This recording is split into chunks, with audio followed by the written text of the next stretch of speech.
Magandang umaga po sa ating lahat. Ang maligayang siya na ibig sabihin. Nakatulog ba kayo na hindi mga kapatid? Alam ko na ang mga anak ng Diyos, bagaman sila ay pagod, kanya-kanyang luto sa kusina, walang exempted, pero pagdating sa gawain ng ating Panginoon, ay meron pa rin tayo lakas na nakalaan para sa Kanya. Salamat sa umagang ito na huli ay binigyan ng pagkakataon ng ating Panginoon. At hindi man karapat-dapat o alam kong meron ng masigit na karapat-dapat sa umaga ito na gagamitin ng ating Panginoon. Pero ang pribileyo ito na ibinibigay sa akin ng Diyos ay naari ko na, ibig ko na siya rin nawa ang siyang gumamit sa akin kung paano ginamit niya yung mga naunang mga lingkod ng Diyos sa lugar na ito, sa pulpito ito. Kung paano sila kinasangkapan ng Diyos na way, yun din ang nakihiling sa ating Panginoon na sana magamit din niya ako sa umaga nito. Dalangin ako mga kapatid na way tulungan ako ng Panginoon na may hatid ang kanyang mensahe sa umaga ito. Tayong lahat ay umayat at ibuksan natin mga Biblia dito sa Mateo, dito po sa ating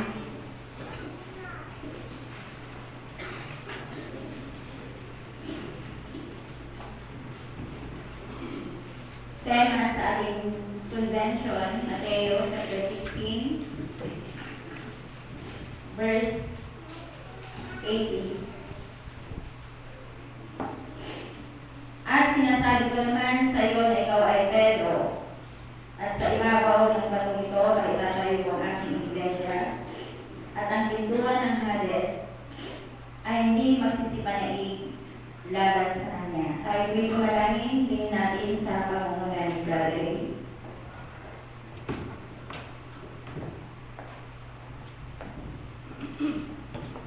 Ama namin Diyos na nag-iisa sa lahat.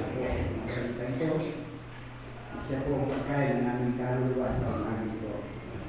Hiniling po namin yung gawin ang iba na nabibisyon sa bawat isa sa amin. Lalo na sa inyong alipin, Panginoon, na iyong binigay para magbigay ng mensahe. Kaya kung magpapanayan niyo, bigyan niyo siya ng inspirasyon na mula sa iyo.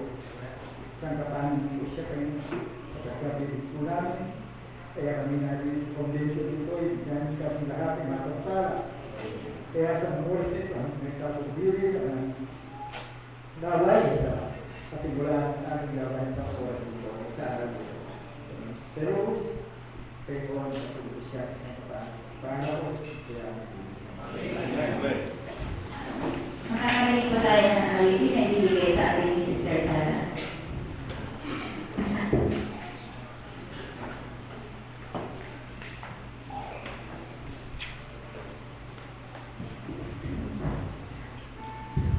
Salamat po sa ating Panginoon na hindi ko inaasahan ako yung magkakaroon po ng maramdaman. Ngunit, alam ko po hindi ito magiging nagmamahal. Hindi ko po mapagbigyan ng papuri ang ating Panginoon sa umaga.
Ikaw ay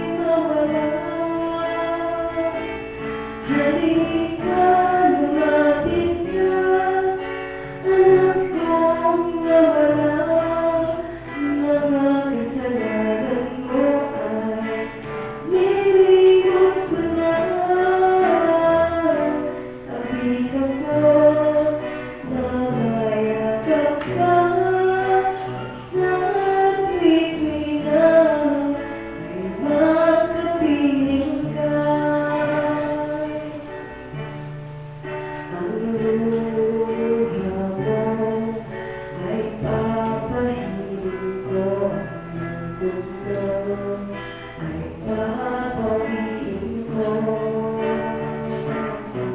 Pasanin mo ay kukunin ko, at ang ligayang nais ay bibigay ko. Halika, lumapit ka, anak kong nawala. Mga kasalanan mo ay nilimot ko na. Sabik ako na mayakap ka, at sa tuwi-tuwi na ay makapiling ka. Halika, lumapit ka, anak kong nawala. Mga kasalanan mo ay nilimot ko na. Sabik ako na mayakap ka, at sa tuwing-tuwing na ay makapiling ka.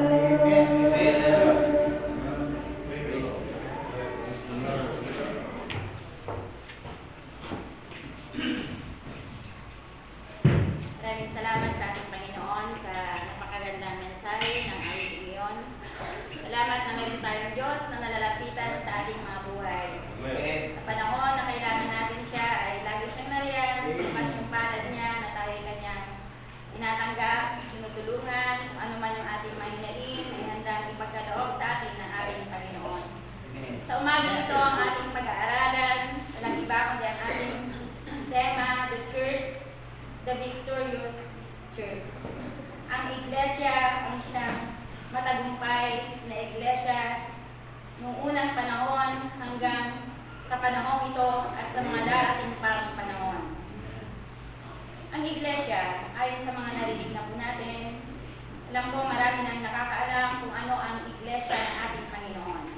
Ito ay hindi gawa ng kagaya nito, hindi ito yung iglesia. Itong building na ating nakikita, it is not made of wood, ng kahoy,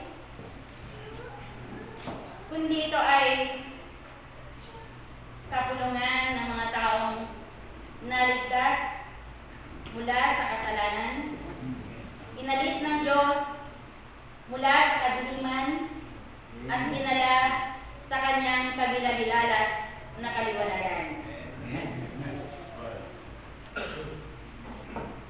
Yung mga naalis mula sa buhay makasalanan, naranasan nila na sila ay mabago ng Espiritu Santo. Kaya sa umagang ito, mga minamahal, ang Diyos, He is not the author of confusion. Hindi tayo dapat malito sa bagay na iyon. Ang kasama sa iglesia ng Diyos ay mga inalis mula sa kasalanan. At walang kasama sa iglesia ng Diyos na makasalanan. Sa umagang ito. Ang ating Panginoon, siya yung prinsipe ng kapayapaan. Kaya dati nung tayo nasa kadiliman, napakagulo ng ating buhay, di po ba? Pero nung dumating sa atin ang liwanag ng Diyos, dinala tayo sa kanyang iglesia, sa kanyang kawan.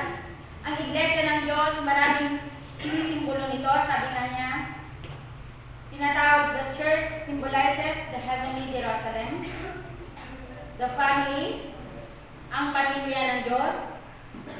Maaaring sa umaga ito, ikaw ay tumanggap sa ating Panginoon, saan man dako, dito sa bayan natin, doon sa ibang bansa.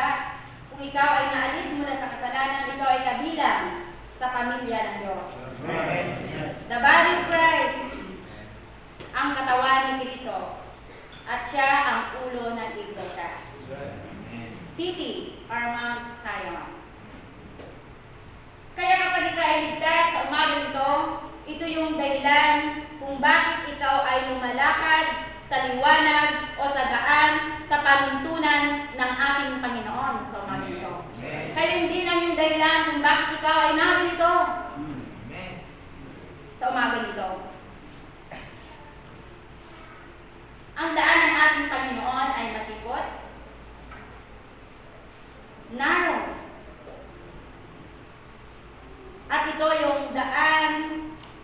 makipot na daan na ito yung daan na magbibigay sa atin ng tagumpay, mga kapatid. Amen.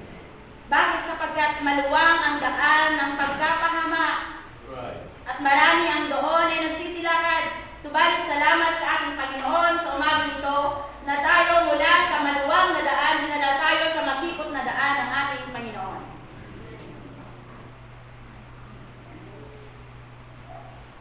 Kaya sa umaga ito, alam ko, sa ating mga puso, taglay natin ang pagnanasa na kaya tayo narito, ibig pa natin na matuto pa ng maraming bagay na nauukol sa ating Panginoon. Marami pang mga bagay na ibig natin maalaman na nagmumula sa Kanya. Yan ay napakaganda. Nataglay ng ating mga puso ang kababaang loob na handang ipasaliksik ang ating mga puso sa Diyos. Hindi ako ang sasaliksik sa inyong puso, hindi ang mga ministro ng Diyos sa umaga ito, kundi ang ating Diyos. Ang ating Diyos sa umaga ito. Kaya nawa malaya po siyang makagawa sa ating mga puso. Ang mensahe ng Diyos ay sapat, kumpleto. Kaya na, sabi ko nga sa Panginoon, Panginoon, ano pa kaya kailangan ihatid na yung mensahe. Pero alam ko na ang salita ng Diyos ay mayaman. Sagana siya. Mayroon at mayroon pa rin siyang pagpapala sa bawat isa sa atin sa umaga ito. Amen. Paano tayo magiging matagumpay, mga kapatid? Nakasama sa iglesia ng ating Panginoon. Paano? Una sa lahat, kailanman hindi ka magiging matagumpay sa iyong pagtakbo, paglakad, espiritual, hanggat hindi ka ligtas mula sa kasalanan. Kailangan muna natin maranasan ang kaligtasan para tayo makalakad doon sa daan ng ating Panginoon na mayroong pagtatagumpay sa umagang ito. Kailangan natin maranasan ang kaligtasan. Sabi sa Mateo 1:21, at siya'y manganganak ng isang lalaki, at ang pangalan itatawag mo sa kanya Jesus, sapagkat ililigtas niya ang kanyang bayan sa kanilang mga kasalanan. Kaya sa umagang ito, kung taglay-taglay mo pa ang kasalanan sa iyong puso, kailanman ay hindi ka makakalakad na mayroong tagumpay sa iyong buhay. Kaya nga sinabi ni Pablo sa kanyang pangaral, hindi ko ikinakahiya ang Ebanghelyo ng Diyos, sapagkat siyang kapangyarihan ng Diyos sa ikapagsisisi ng mga kasalanan. Kaya yung kapangyarihan ng ating Panginoon, the message of salvation, nung dumating ang mensahe ng Diyos na may dalang kaligtasan sa tao, makita natin na nabago yung ating buhay. Nung tinanggap natin siya sa ating mga buhay. Kaya mayroon ng awitin, gusto kong bumait pero di gumagawa. Bakit? Di ba't naranasan natin noong mga panahon yun, mga minamahal? Gustong-gusto natin gumawa ng kalooban ng ating Panginoon, pero hindi natin kayang gawin yung bagay na yun. Bakit? Sapagkat ang kasalanan ay narito pa sa ating mga puso. Yun ang nag-uudyok sa atin. Upang patuloy natin gawin yung isang bagay na ayaw natin gawin. Subalit when Jesus came in our life, nung dumating ang ating Panginoon sa ating mga buhay, makita natin na binigyan tayo ng kapangyarihan upang makalakad sa daan ng ating Panginoon. Purihin ng Diyos sa umaga ito. Ang kasalanan, hindi makapagbibigay ng anumang ginhawa sa buhay ng isang tao. Sin brings sorrow. Mayroon kang paggatian sa kasalanan, mga kapatid. Sin brings pain in our life. Nagbibigay ng sakit yan sa buhay ng isang tao. Kaya napakaraming mga sirang tahanan, mga wasak na tahanan sa panahon ito. Bakit? Sapagkat hindi nila tinatanggap ang ating Panginoon na siyang prinsipe ng kapayapaan, na siyang mag-aalis ng kasalanan ng sanlibutan.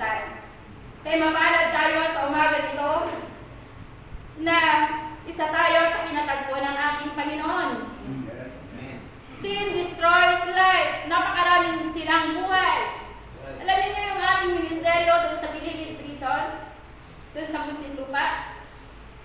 Kawawa sila. Pinangarap ba nila na pumunta sila sa lugar na yon? Nung bata ba sila, nung kabataan, di ba ang gaganda ng mga pangarap nyo, mga kabataan? Ako din noon, nung ako'y gumagawa ng someday I want to become a teacher. Someday I want to become a doctor. Gaganda ng mga pangarap, di po ba? Wala naman nangarap na nagsabi, someday I want to go to Bilibid prison. Meron pa nangarap ng ganon?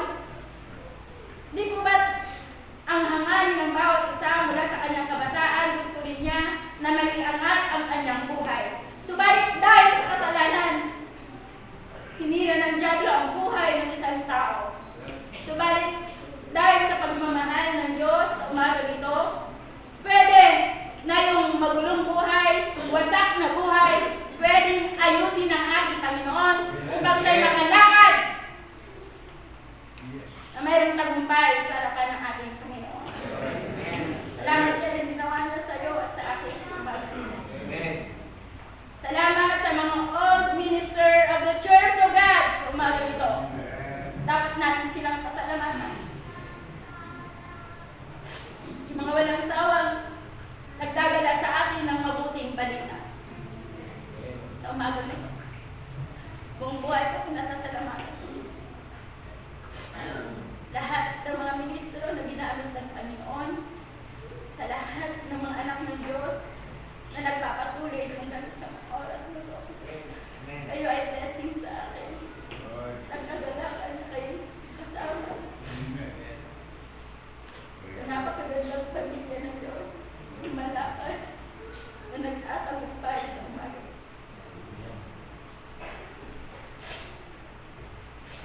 Salamat sa ating Panginoon na kapag tinanggap natin siya sa ating buhay, yung puso natin na marumi, yung pusong marumi yan na inaalagaan ng tao, lilinisin niya. Kaya sabi ng Panginoon sa Ezekiel, yung puso ng tao na marumi, punong-puno ng kasamaan, punong-puno ng kasinungalingan, pagtutungayaw, panglalait sa kanyang kapwa, pambababae, panlalaki, pag-inom, pagsusugan. Sabi ng Panginoon, anak, ibigay mo sa akin ang iyong puso. Ibigay daw natin sa Kanya. Basahin po natin dito sa Ezekiel 36.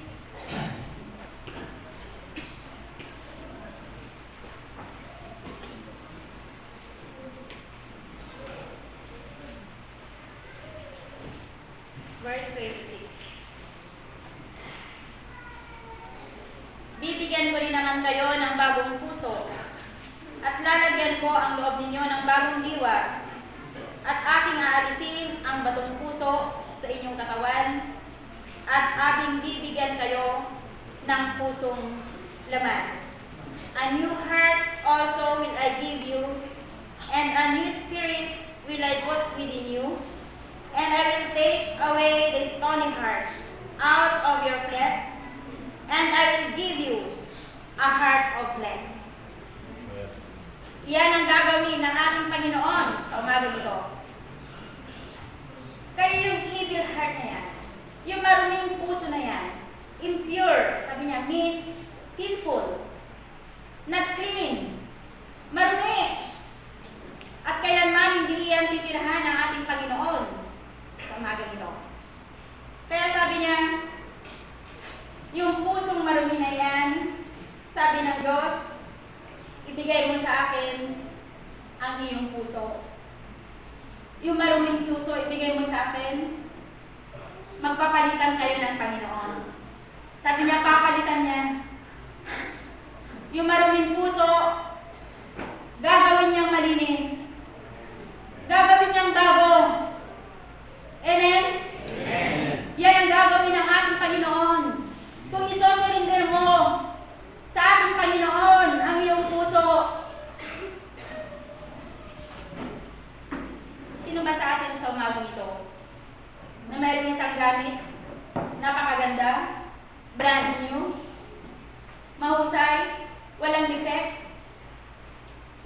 Ipapalit mo sa marumi? Sa mayroong defect? Papalit natin? Ang ating Panginoon, tignan nyo, sabi niya, yung maruming puso niyan, sabi niya, ibigay mo sa akin at papalitan ko. Napakabuti ng ating Panginoon, mga kapatid. Kaya anong rason sa umaga ito? Para bagang ang Diyos ang laging nagmamakaawa sa bawat isa sa atin. Sabi niya, anak, ibigay mo sa akin ang iyong puso. Kung mayroon pa mang anumang karumihan sa pusong iyan, mayroong solusyon. Mayroong solusyon, mga kapatid. Lapitan mo ang ating Panginoon sa umaga ito. Walang dahilan na alagaan mo ang pusong iyan. Pahihirapan ka niyan. Kaya sabi ng Panginoon, halika sa Isaiah 1:8, halika, makipagkatwiranan ka sa akin. Bagaman ang iyong kasalanan ay mapula, papuputin kong gaya ng niebe. Let us reason one another. Ano ang iyong dahilan sa umaga nito? Sabi ng Diyos. Anong dahilan? Bakit hanggang ngayon, hindi ka pa naliligtas mula sa kasalanan? Ano ang iyong dahilan kung bakit inaalagaan mo ang andyan sa iyong puso? Meron pang kapaitan dyan. Meron paghihiganti sa pusong iyan. Sabi ng Diyos, sige, handa siya makinig sa iyo. Sabihin mo sa akin, ano ang iyong dahilan? Ano ba tayo katwiran sa Diyos sa umaga ito? Di ba napakabuti niya, mga kapatid? Napakabuti ng ating Panginoon. Hinihingi niya yung ating puso. Sabi niya, gusto ka niyang iahon. Gusto ka niyang tulungan sa umaga ito. Gusto ka niyang maginhawaan. Dahil ang kasalanan, kabigatan yan sa buhay ng isang tao. Napakabigat ng kasalanan. Hindi ka magiging masaya dyan. Mayroong ino-offer ang ating Panginoon sa atin. Masagana, mapayapa, mayroong kapayapaan, mayroong pag-asa sa piling ng Diyos sa umaga nito. Kaya bakit hindi natin ibigay sa Kanya ang ating puso? Alam niyo, napakamakapangyarihan ng Diyos. Yung mga doktor, pwede makita mo, marami silang, pwede, kapag may sakit ang iyong puso, dadaan ka sa bypass operation, di ba? Minsan makikita nila kung ano yung mga sakit yan. Pero hindi nila, kahit gagamit pa sila yung microscope, di ba? Yung small particle, pinapalaki niya yun. Pero hindi makukuha yan ng makikita ng tao yung kasalanan na nakatago dyan sa puso natin. Pero ang ating Panginoon, He is the searchers of the heart. Siya yung tagasaliksik ng puso sa umaga ito. Oo, maaaring ang doktor, ang mga magdalubhasa, matatalinong mga manggagamot, pwede silang maka-invento ng iba't ibang uri ng gamot sa sakit, sa buong parte ng ating katawan, mga kapatid, di po ba? Sakit sa atay, sakit sa arayuma, yan, si Ninong Edgar, sa kaakyat niya sa bundok, nirarayuma na at karamihan sa ating mga ministro, nakakaranas na yan. Di po ba? May mga na-invento ng gamot dyan buong parte ng ating katawan. Pero wala pang na-invento ang mga dalubhasa na sakit, na gamot sa sinungaling. Diba? Sakit sa pagmumura.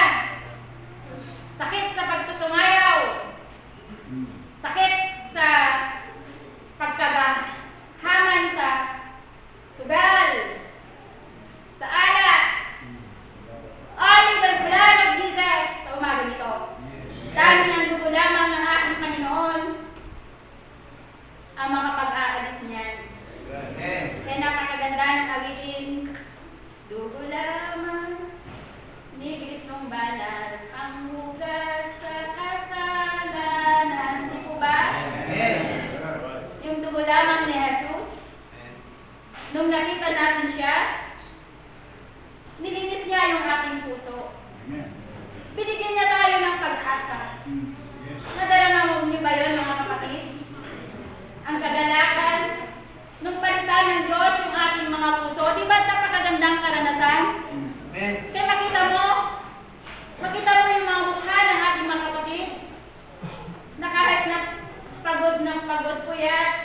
makita mo yung kagalakan sa kanilang mga puso. Hindi mababayaran yan sa labi, mga kapatid. Ang kagalakan na nagmumula sa puso, ito'y nanggagaling sa ating Panginoon. Ito'y nanggagaling sa malinis na puso. Purihin ang ating Panginoon sa umagang ito. Dahil alam ko yun ang inyong nadarama sa umagang ito. Ang kagalakan na makasama ang bawat anak ng Diyos, na makarinig ng kanyang mga mensahe sa umagang ito. Alam niyo, mula sa unang araw ng ating convention, ako ay nahamon sa lahat ng mga mensahe na aking narinig. Maaring dumating ka sa lugar na ito empty, walang laman, maaring napakarami mong daladala, may mga problema ka. Pero sana sa panahon ito, ito yung pagkakataon na sana'y mapuno ng pagpapala ang ating mga puso. Meron ng remedyo meron ng paraan ng Diyos, di po ba? Iba-iba yung ating mga pagkain. Parang isang physical na atin, parang pinakbet. May talong, may okra, may kamates, may sibuyas, may bangos, nakalagay doon. Parang ganun din yung convention natin. Yung mensahe, iba yung ginamit ng Panginoon, iba din yung blessing na binibigay sa atin. Si Pastor na ganito, iba din yung binigay ng Diyos sa kanya. Iba-iba yung pag-awit ng kapatid natin. Yung kanilang present. Yung kanilang mga katotoong, di ba? Iba-iba. Punong-puno. Sobra, talagang sapat. Kung bubuksan lang natin ang ating mga puso, hindi maaaring uuwi tayo ng hunggan yung ating mga kaluluwa. Mga kapatid, sa buong taon, hindi natin alam kung gaano ang ating mga dinaranas sa mga kongregasyon na ating kinaroroonan. This is the time, ito yung panahon na tayo'y magpakatibay sa ating Panginoon. Samantalahin yung pagkakataon na i-okay natin, i-approve natin yung ating mga puso sa harapan ng Diyos. Sa umagang ito.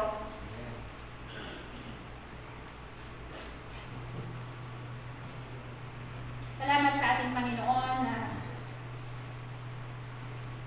tinulungan tayo ng ating Panginoon na isang araw makilala natin siya at makilala natin ang bawat anak ng Diyos sa iba't ibang dako dito sa ating bayang Pilipinas, mula Luzon, Visayas, Mindanao, from Amerika. Makita po natin ang kanilang pagmamahal sa gawain ng Diyos dito sa ating bayan. Gumagasta rin sila. Pero kung minsan, kita natin, napakasimple lang, nakaupo lang, lalo si Uncle. Nablibless ako, alam ko nablibless din kayo. Yes. Makita mo yung mga anak ng Diyos na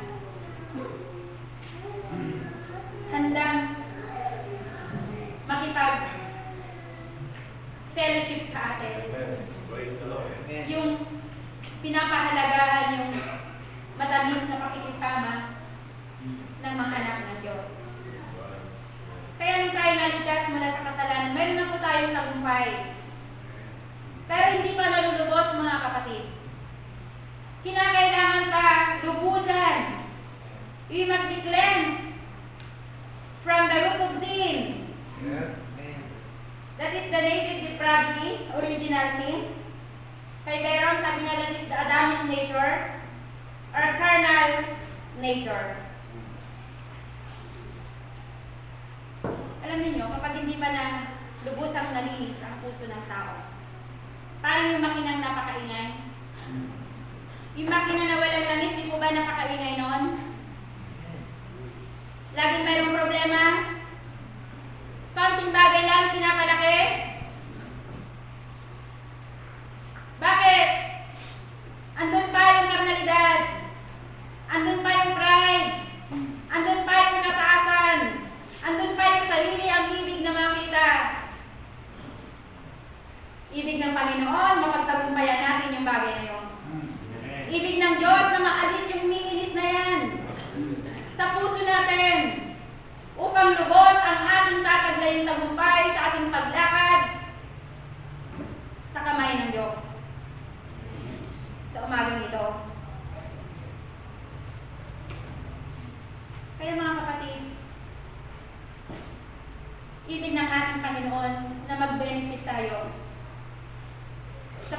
natin sa kanyang mga salita. Sa pag-alam natin sa kalooban ng Diyos, alam mo yan. Alam mo yan, na meron pang umiinis sa'yo sa umagang ito.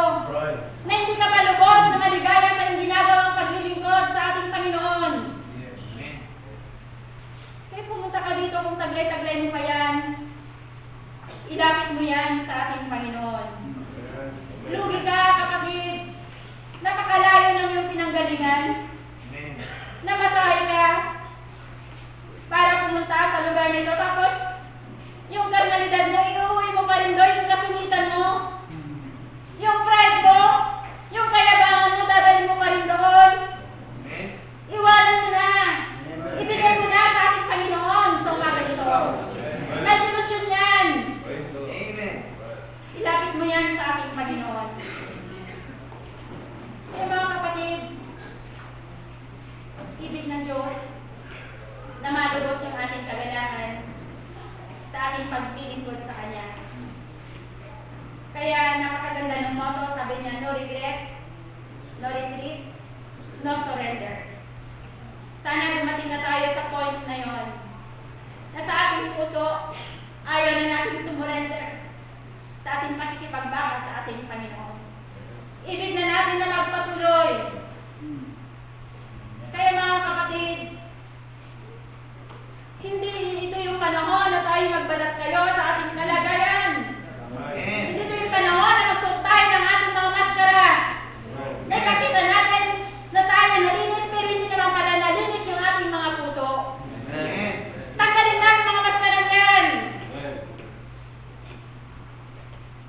Ibigay na natin sa Panginoon yung karapat-dapat, yung katampatang pagsamba sa Kanya. Para tulungan tayo ng Diyos sa ating mga ginagawang paglilingkod sa Kanya.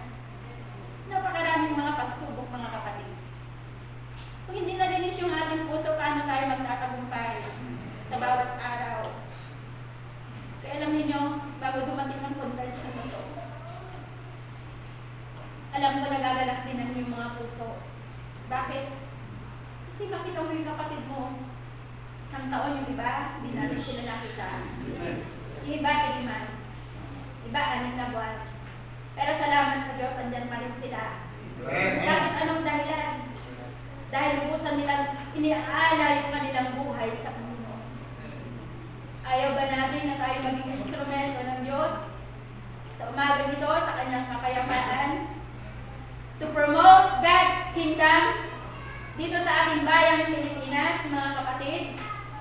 Ayaw ba natin na samahan yung ating pastor na magbata, maghanap pa ng mga kaluluwa upang maranasan din nila yung ating naranasan na dakilang kaligtasan na nagmumula sa ating Panginoon? Sa umaga ito, ibig ng ating Panginoon, huwag natin sayangin ang panahon. We must live a holy life. At mayroong pagkakakitaan yan, mga kapatid. There is unity in the Church of God. At yan ang magdadala sa atin sa tagumpay. United we stand, divided we fall. Kinakailangan natin magkaisa, mga kapatid. Kailangan natin isama yung ating mga sarili sa mga nagpapasanin sa gawain ng Diyos. At napakaganda, yan ay sinasabi sa banal na kasulatan sa 130 verse 1. Sabi niya ron, pagkaganda-ganda, pagkaligaya ng mga kakapatid ay magkakasamang tiwasay. Mga kapatid, nagagalak din ba kayong makasama ko? Ako din, mga kapatid, nagagalak din ako na kayo aking makasama sa umaga nito. Sana bawat isa sa atin ay maging kabahagi sa ika-encourage ng ating kapatid upang siya ay magpatuloy sa kanyang paglilingkod. Napakaganda ang ating pagsasama. Nadarama niyo po ba yun? Amen? Nadarama ko yun, mga kapatid. Sa ating mga devotion, sa ating mga gawain, sa mga Bible activities, doon sa kusina, makikita mo yung mga anak ng Diyos, ang sasaya. Kahit pa natin yung nasa 5-star hotel, pag kumakain. Pero nyo, yung mga naglilingkod sa'yo,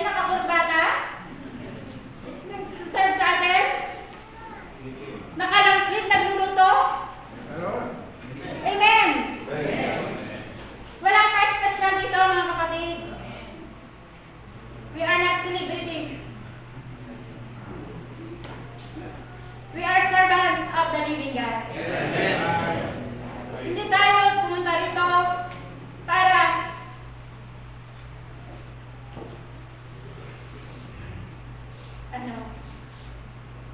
magpaasikaso? No.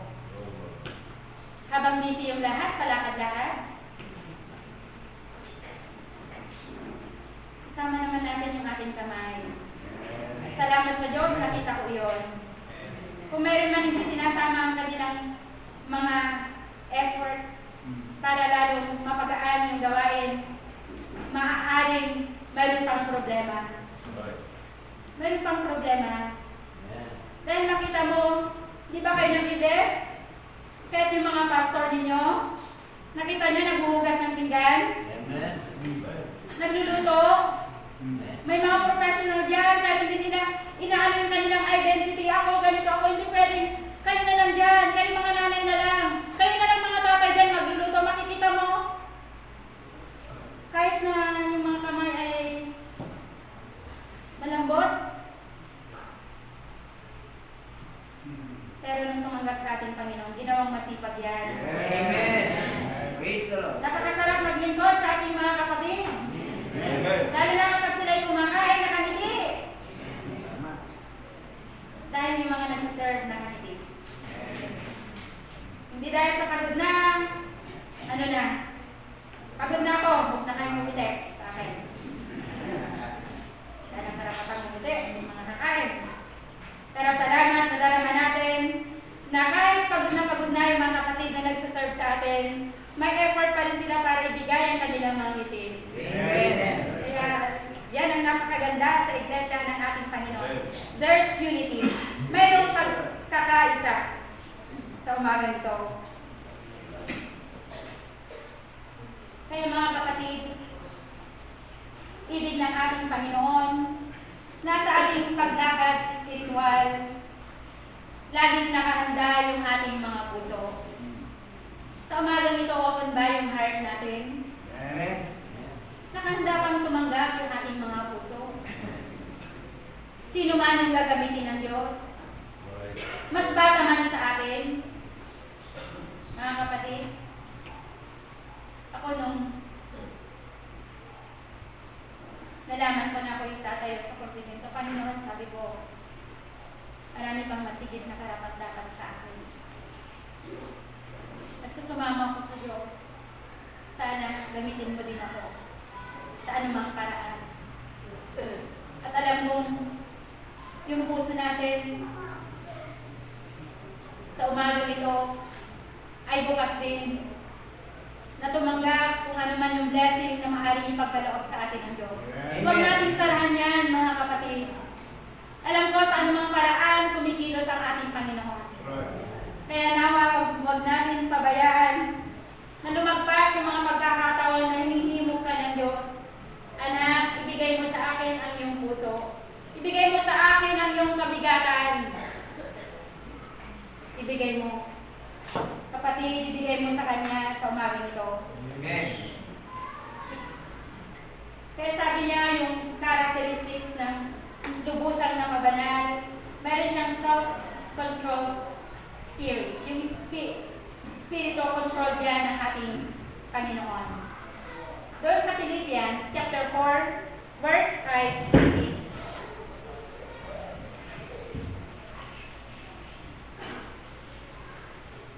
Makilala nawa ang inyong kaibigan sa lahat ng mga tao ang Panginoon ay malapit na.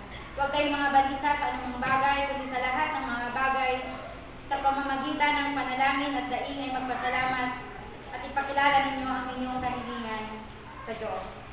Dito sa 1 Peter 1:13.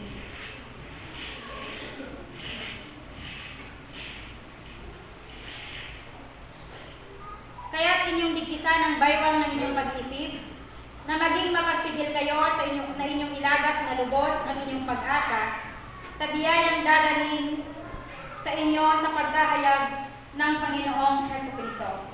Kaya sabi niya, digpisan ng inyong pag-iisip, ang baywang ng inyong pag-iisip. May baywang ba yung ating isip? Saan ba ginagamit yung bigkis, mga kapatid? Diba yung belt?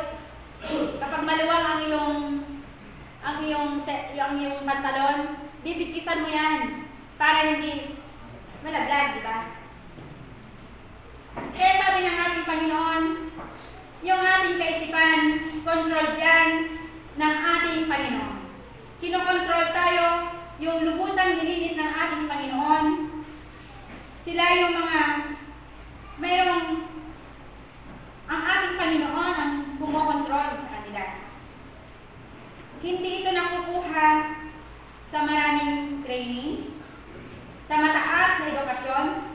Hindi rin ito makukuha sa mga seminars, kundi kinakailangan natin ng malinis, unified heart to have power para tayo magkaroon ng kapangyarihan.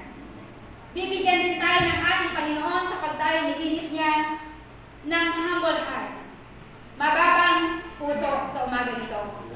Kaya sabi niya dito yung pagiging mababa, kagaya ng ating Panginoon, nasa kanyang Diyos, siya ay nagkatawang tao.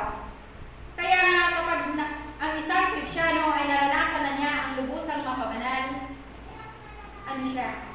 Sabi nga niya, mayroon siyang malalim na ugnayan sa ating Panginoon.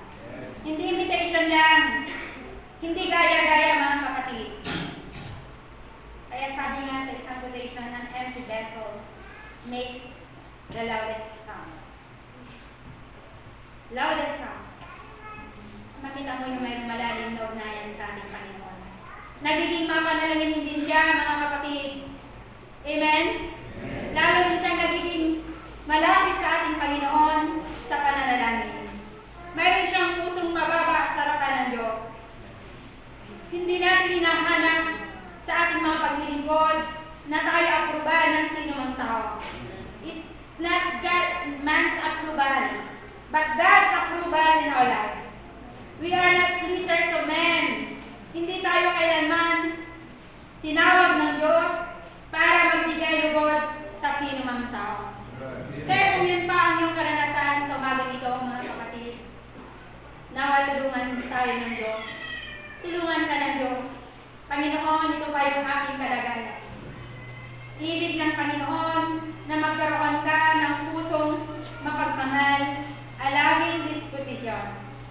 Sabi niya dito, panguling bersikulo natin sa verse 22, yamang nilinis ninyo ang mga kaluluwa ng inyong pagtalima sa katotohanan, sa pag-ibig na di pakunwali sa mga kapatid, ay mga ibigan kayo ng buong ningas sa iyong puso sa isa't isa. Ng buong ningas sa iyong puso. Love and pray one with another. Nakikita ba natin yung mukha ng ating mga kapatid sa ating mga panalangin, mga anak ng Diyos sa umagang ito? Amen. Sa ating bang panalangin, talagang nadarama natin na idinadalangin natin yung ating mga kapatid. Kapag puspos ng pag-ibig yung ating mga puso, sabi niya, love will cause us to forget the past. Amen. Ito yung magiging dahilan, nakalimutan mo na yung nakaraan sa iyong buhay. Amen. Hindi yung nakaraan, 10 taon na ang nakakalipas, iyon pa rin ang laging bumabalanda sa iyong harapan. Kaya kapag nag-pray ka, kahit na matutubog mo na yung pangalan ng iyong kapatid, nilalagpasan mo, hindi mo siya idinadalangin. Mga kapatid, kapag nilinis ng Diyos yung ating puso, laging nilalagay ng Diyos na idalangin natin sila sa kanilang paglilingkod sa ating Panginoon. Iba-iba yung ating experience sa ating paglilingkod sa Diyos sa umagang ito. Ibig niya na sa bawat isa ay madama nila yung pag-ibig na nagmumula sa ating mga puso. Na walang pagpapaimbabaw. Ayaw ng Diyos yung bagay na yun. Kaya yung lubusang nilinis ng ating Panginoon, nagiging masaya tayo sa tagumpay ng iba, mga kapatid. Masaya ba tayo sa tagumpay ng iba? Kapag nakita natin nagpro-prosper yung gawain ng Diyos, nagagalak pa tayo ang pili ng Diyos. Bakit sapagkat kasama kang dumadalangin doon? Kapag meron ka makita mo, ano naman yun, hindi naman dito sa lahat eh. Mayroong problema, di ba? Nagagalak tayo sa Kapag mayroon siyang bagong gamit, bagong sapatos, utang lang naman yun eh. Saan kaya niya yan ilulugar? Di ba dapat nagsasaya tayo sa tagumpay ng iba? With the success of others?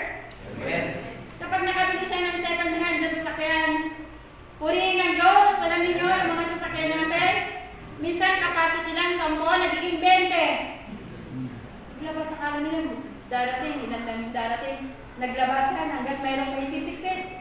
May mga upuan pa sa gitna, sige, pag may siksik lang yung uupo. Kaya makita mo ang mga anak ng Diyos, kapag mayroon siya, hindi niya yan pinagkakait. Nakita mo sila, open lagi yung kanilang puso.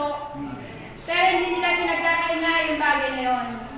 Alam ko, marami sa ating kalagitnaan ang mga matatapat na lingkod ng aming Panginoon. At kayo rin ay naging kabahagi sa lahat ng aming mga tagumpay. May mga tumulong din sa aming pagpapatayo ng aming panambahan, Anonymous. Bakit ayaw nila na mataas ang kanilang pangalan? Ibig nila ng Diyos ang kanilang maitanyag sa kanilang buhay. Napakaganda ang karanasan yan ng mga tunay na nilinis ng ating Panginoon.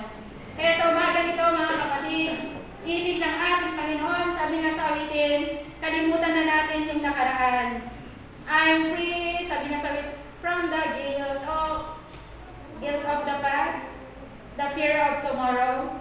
Kinakalimutan na natin lahat ng mga kapalitang iyon sa nakaraan. At tunguin na natin yung mga bagay na nasa kasalukuyan. Napakaganda, di po ba? Tayo isang katawan ni Kristo. We are the body of Christ. Ang kagalakan ng isa ay kagalakan natin lahat. Ang kalungkutan ng isa ay kalungkutan natin lahat.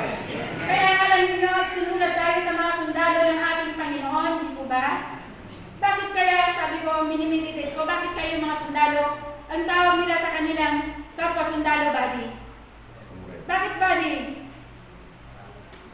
Bakit? Sapagkat kapag sila'y nandoon sa labanan, kapag yung kanilang kasamahan na-capture, na-injured siya sa kanyang pakikipaglaban, ano ang ginagawa nila? Kinukuha nila, di ba? Tapos sasabihin ng injured, iligtas niyo yung buhay niyo, pero hindi nila iniiwanan. Sinasama nila. Ayaw nila na sila lang yung maligtas. Gusto nila na yung kanilang kabali matulungan siya. Sana ganyan din sa grasya ng ating Panginoon. Ang iyong pastor, matapat na lingkod ng Diyos. Akala niyo ba? Kapag hindi dumadalo, nakakatulog naman yung bingyan. Hindi yan nakakakain ng masarap. Pag nakita niya may sakit, yung mga tupa. Nakikita niyo ba yung mga kapatid? Natuto ba kayong mag-encourage sa kanila? Sa kanilang puso lagi. Gusto nila makapagbigay ng hamon. Gusto nila kayo nagpapatuloy sa ating Panginoon. Iba-iba yung ating naranasan. Yung karanasan niyo sa Mindanao, nakakit kayo sa bundok.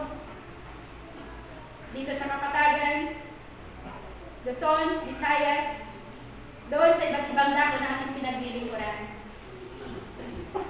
Iba-iba yung ating mga pasanin. Subalit, salamat sa Panginoon na riyan siya na nagbibigay ng hamon sa atin. Sana mga kapatid, matutunin tayo magbigay ng hamon sa ating mga kapatid.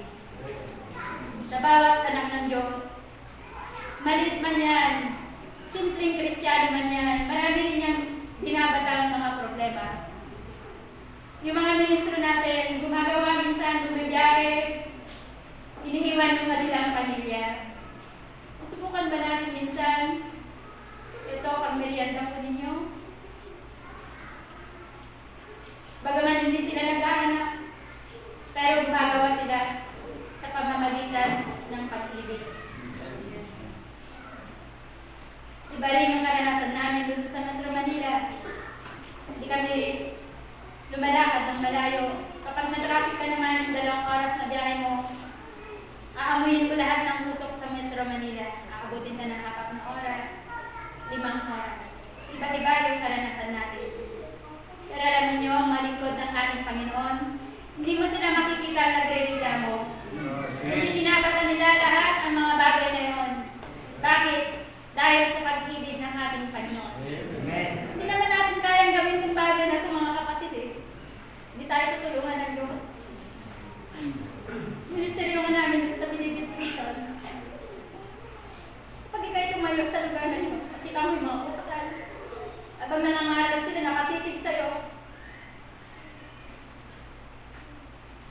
Hindi ko naman pinangarap na pumunta sa mga lugar na yun. Pero dahil sa pag-ibig ng Diyos,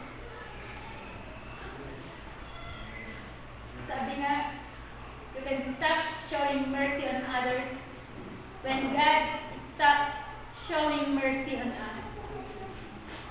Mabuti pa rin ang Panginoon sa atin hanggang ngayon. Salamat sa inyong mga panalangin sa amin. Kaya kami din ay nakapagpapatuloy. Nawa sa umaga nito, maging hamon din kami sa inyo na yung aming tagumpay ay tagumpay din ninyo. Dahil din sa amin sa umaga nito. Mga kapatid, naway tulungan ng bawat isa sa atin ng Diyos. Sana ito na yung panahon na ibigay natin yung ating buong buhay sa ating Panginoon. Amen. Ito na ang panahon na tayo magpakaseryoso sa ating buhay spiritual. Ibigay natin sa Diyos ang lahat. Malayo-layo na yung ating tinakbo. Susuko pa ba tayo? Magpatuloy na tayo, mga kapatid. Nandiyan yung mga ministro ng Diyos. Nakita natin yung mga magulang natin. Tingnan nyo sila, nakikita nyo sila. Sa umaga ito, nagsisikap din sila makapagpatuloy sa ating Panginoon. Napakaraming mga mabababang loob ng mga anak ng Diyos. Naway, lagi natin yung open yung puso natin. Bagaman alam natin na bless na tayo. Pero alam ko, marami pa rin blessing na handang ipagkaloob sa atin ng Diyos. Buksan natin yung ating mga puso sa umaga nito. Kung mayroon kang kabigatan pa sa iyong puso, bakit hindi mo siya lapitan sa umaga nito? Ibig mong magtagumpay sa umaga nito. The blood of Jesus. Tutulungan ka niya, lilinisin ka niya, pakakabalin ka niya, bibigyan ka niya ng tunay na kagalakan, bibigyan ka niya ng tagumpay sa iyong pagtakbo sa umaga nito. Uli ng ating Panginoon, yan pang ating pinag-aralan, tayo ay tumayo at tayo ay manalangin. Tawagin po natin si Daddy.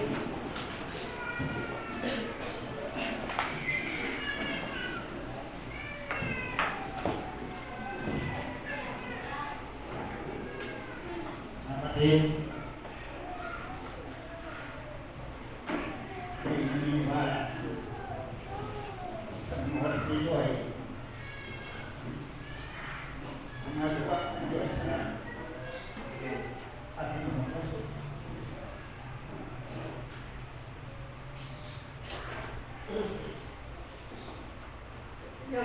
Yung kabayahan ng pagkakataon nito. Kailangan nila i-issue siya. Sabaga, mahal tayo lahat. Ibig na tayo maging matagumpay ng Iglesia.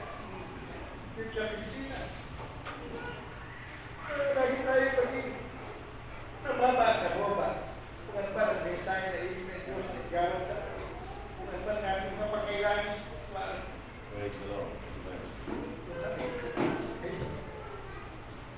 Amen. Lamang kami ay ating inaawit yung aming nagpagtawag, tiyak Panginoon ng mga pa.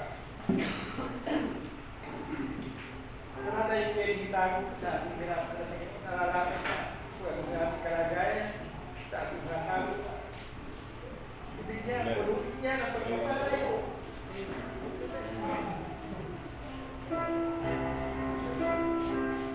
Amen.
bawat isa na dapat ito sa convention na ito.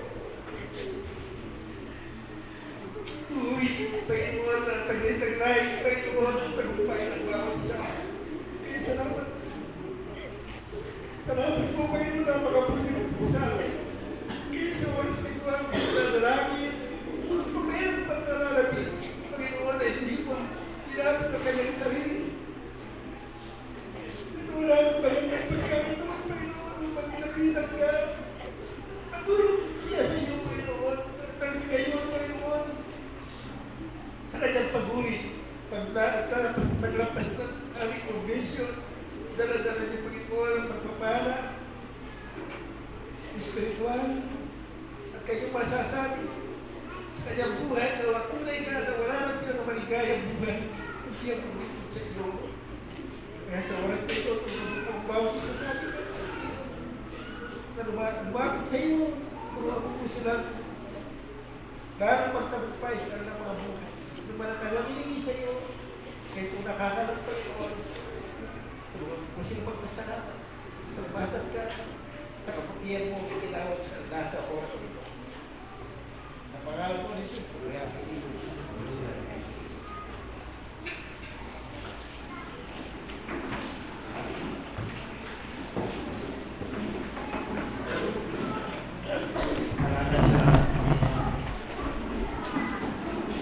Amen.